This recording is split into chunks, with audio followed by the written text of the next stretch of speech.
অসহায় মানুষগুলোর জন্য আল্লাহ নবী কথা বলেছিল, যারা কেউ আমার রাসূলুল্লাহ ছিল না গো, যারা কেউ আল্লাহকে মানত না, তারাও 360টা খোদা মানত, তারাও আগুনের উপাসনা করত, তারাও সূর্যের উপাসনা করত, বিভিন্ন জিনিসকে যারা মানত।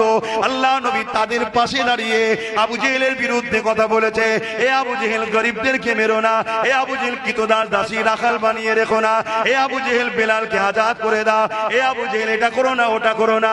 এ যুবকেরা তরুণীরা বাপেরা, আমার নবী পাকের জানে দুশমন আবু জেহেল হয়ে গেল।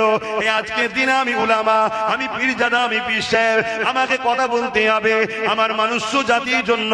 আমার দেশের কে হিন্দু, কে আদিবাসী, কে সাঁওতাল, কে মুসলমান, কে কোন ধর্মের, আমি আমার জাতিকে নামাজ রোজা হজ যাকাতের কথা শিখাবো, পাশাপাশি এটাও বলবো জুলুম করো না।